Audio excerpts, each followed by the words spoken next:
오늘 하나님께서 우리에게 주신 말씀 같이 보겠습니다. 마태복음 4장 23절에서 5장 1절까지 같이 보겠습니다.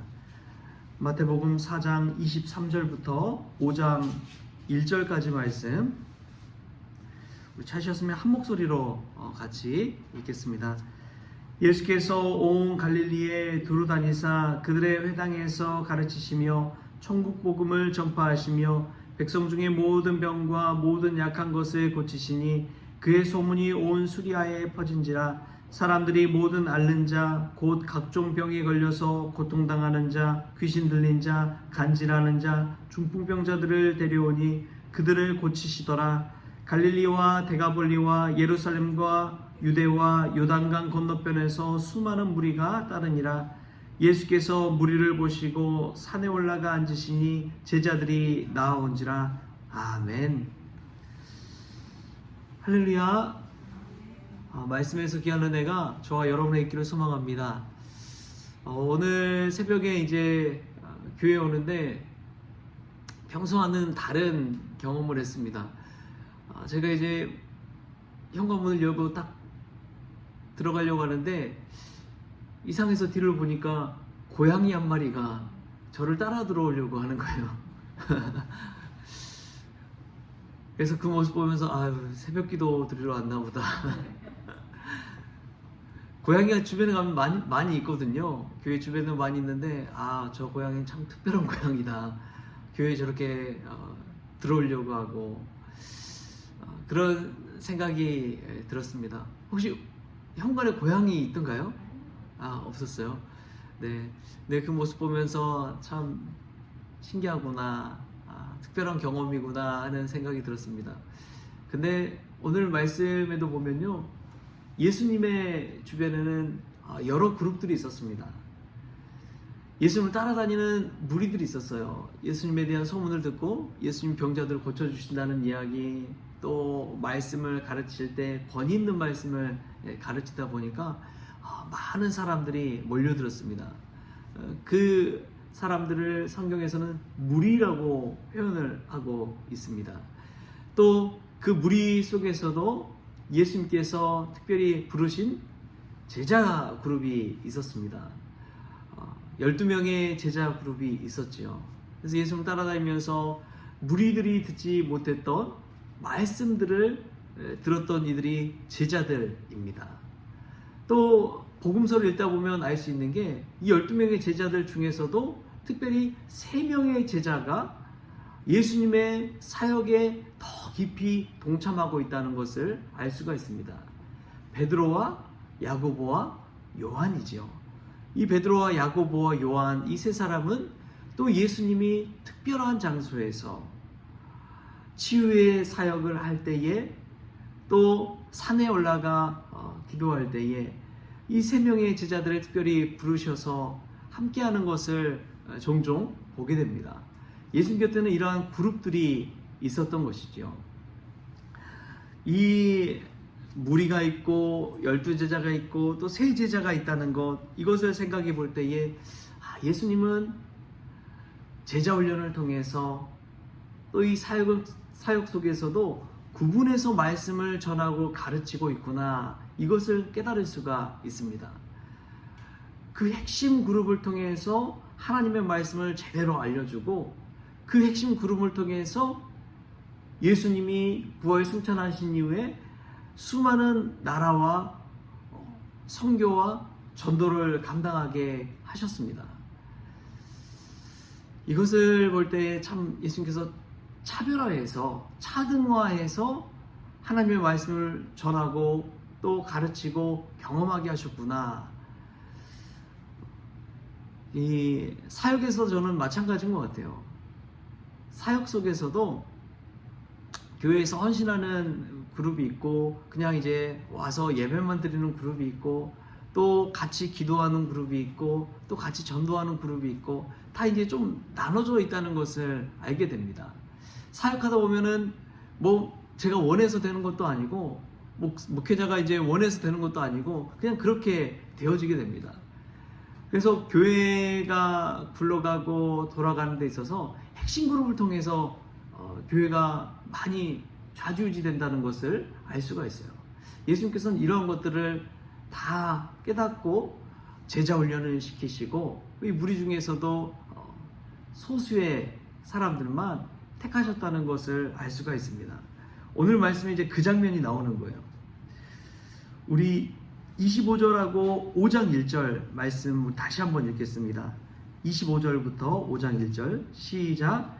갈릴리와 데가볼리와 예루살렘과 유대와 요단강 건너편에서 수많은 무리가 따르니라.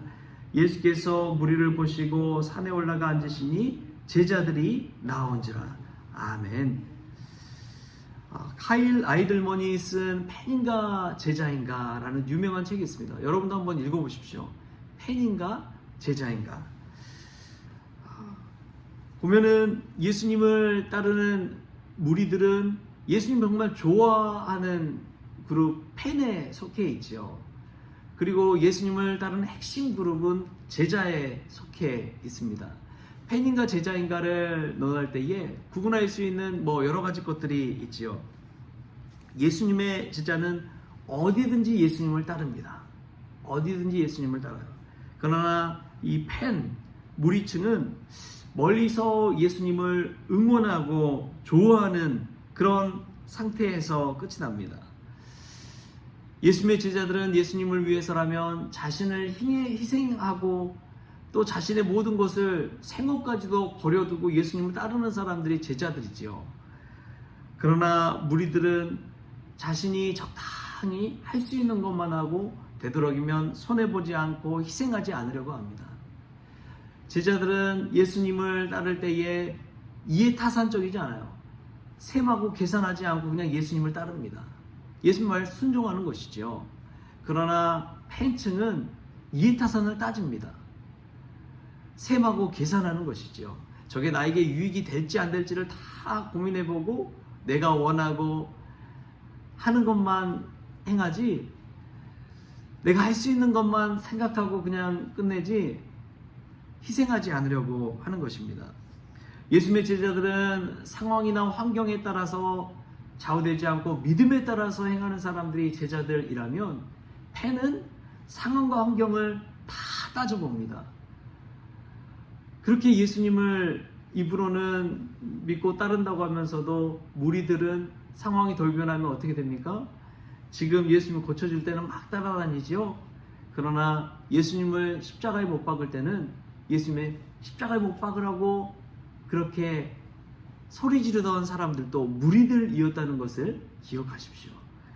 이것을 볼 때에 제자인가 팬인가 우리 스스로 한번 돌이켜볼 때가 필요합니다. 나는 정말 예수님을 따르고 있는가? 아니면 멀리서 예수님을 응원하는 팬층에 속한 것인가? 우리 스스로가 이 말씀 앞에서 한번 생각해 볼 수 있는 귀한 시간이 됐으면 좋겠습니다. 근데 오늘 말씀 보니까 예수님은 이제 산에 올라가서 산상수훈의 말씀을 하기 전에 다 가서 앉으셔서 이 제자들이 나온 것을 보고 산상수훈의 귀한 메시지를 전해주십니다. 근데 산상수훈의 메시지를 전해주실 때 보면 예수님이 서서 전한 것도 아니고 앉아서 제자들과 도란도란 이야기하는 그 모습을 보게 됩니다. 근데 성경에 보면 이런 장면 하나하나도 한번 생각해 보십시오. 예수님이 앉아있고 주변에 이제 제자들이 딱 나와 있는 그 모습을 생각해 보십시오. 그리고 예수님께서 말씀을 전합니다. 근데 성경에서 이렇게 기록된 이유가 다 있어요. 예수님의 권위를 그대로 드러내기 위해서 그렇습니다. 권위 있는 사람들은 앉아서 가르칩니다. 마치 노 교수가 이 수많은 학생들 또 제자들 가르친다고 할 때에 다 앉아서 가르칠 때가 있잖아요. 또 교황 같은 경우에 교지 같은 거, 말씀 같은 거를 이제 발표할 때에 앉아서 발표를 한다고 합니다. 이게 그대로 이제 그 권위를 드러내는 거예요. 예수님 앞에서 수많은 무리들이 있지만 예수님이 앉아 계신 그곳에 나와 있는 사람들은 이 소수의 제자들입니다. 이 제자들을 통해서 하나님 나라의 사역을 이루어 가시는 것이죠. 이 제자들을 통해서 교회가 조직되고 세워지게 되는 것을 보게 됩니다. 그렇습니다. 아무리 많은 예수님을 따른다고 하는 사람들이 있을지라도 진정으로 희생하는 몇몇 소수의 제자들을 통해서 교회가 세워지고 하나님 나라의 사역이 이루어진다는 것을 깨닫게 됩니다. 저도 목회하면서 여러 교회를 다녔지만 사실 교회에 막 자주 나오시는 분들은 한정돼 있어요. 평일에도 뭐 나오시는 분들은 한정돼 있고, 봉사하는 분들도 한정돼 있고, 또 헌신하는 분들도 한정돼 있다는 것을 깨닫습니다. 그 소수의 몇 명을 통해서 교회가 돌아간다는 것을 알게 돼요. 여러분, 우리가 무리가 아닌 제자에 속할 수 있기를 바랍니다. 이 말씀을 듣는 여러분들이 예수님 앞에 더 가까이 나오는 제자 그룹에 속할 수 있기를 축복합니다. 여러분, 그것이 은혜예요. 왜냐하면요, 무리들은 듣지 못하는 말씀을 제자들은 듣습니다. 무리들이 경험해 보지 못한 은혜를 제자들은 경험합니다. 예수님 가장 가까이서 경험하면서 예수님 치유하시는 것도 보고, 기도하는 것도 배우고, 하나님의 말씀의 권위를 가르칠 수 있기 때문에 그렇습니다. 여러분, 단순히 소문만 듣는 무리가 되지 마십시오. 예수님 곁에서 하나님의 말씀을 그대로 듣고 예수님을 통해서 살아계신 하나님을 체험하는 그러한 은혜, 그것은 제자들만 누릴 수 있는 특권인 것이죠. 여러분, 그러한 특권을 누리는 저와 여러분들이 되었으면 좋겠습니다. 기도의 특권, 전도의 특권, 예수님 믿는 특권은 그냥 일주일에 한 번 썬데이 크리스천이 되는 것이 아니라 일상 가운데서 정말 주님을 주인으로 모시고 따르는 제자 그룹이 될 때 체험할 수가 있는 것이죠. 우리 모든 성원 가족들이, 또 이 말씀을 듣는 모든 분들이 그러한 예수님의 제자들이 되어서 삶 가운데 주님을 따르고 주님께 영광 돌리는 귀한 역사가 저와 여러분들에게 있기를 주신 예수님의 이름으로 축원합니다. 기도하겠습니다. 좋으신 하나님, 감사합니다. 오늘 말씀을 들으며 예수님 앞에 나온 제자들의 모습을 돌이켜봅니다. 또 예수님 멀찍이서 수많은 무리들이 있는 것을 보게 됩니다. 주님, 저희들은 어디에 속해 있는지 우리 자신을 이 말씀을 통해 돌아보게 하여 주옵소서. 나는 팬인지, 나는 정말 예수님의 제자인지 자신을 돌아보게 하여 주시고, 예수님 곁에 핵심 멤버가 되어서 주의 사역, 하나님 나라 사역에 동참할 수 있도록 주님 도와주옵소서. 주님께서 우리를 불러주시고 특권을 주시고자 하는데, 우리는 기도하는 특권, 전도하는 특권, 하나님의 말씀 붙들고 살아가는 그 놀라운 특권을 잘 사용하고 있는지 돌이켜보게 하여 주시고, 오늘 내가 예수님의 제자 되어서 예수님 따라, 사명 따라 살아갈 수 있도록 주님 역사하여 주옵소서. 감사하며 예수님의 이름으로 기도하옵나이다. 아멘. 우리 주님이 가르쳐 주신 기도로 오늘 새벽 기도를 마치겠습니다. 하늘에 계신 우리 아버지여, 이름이 거룩히 여김을 받으시오며 나라가 임하시오며 뜻이 하늘에서 이루어진 것 같이 땅에서도 이루어지이다. 오늘 우리에게 일용할 양식을 주시옵고, 우리가 우리에게 죄 지은 자를 사하여 준 것 같이 우리 죄를 사하여 주시옵고, 우리를 시험에 들게 하지 마시옵고 다만 악에서 구하시옵소서. 나라와 권세와 영광이 아버지께 영원히 있사옵나이다. 아멘.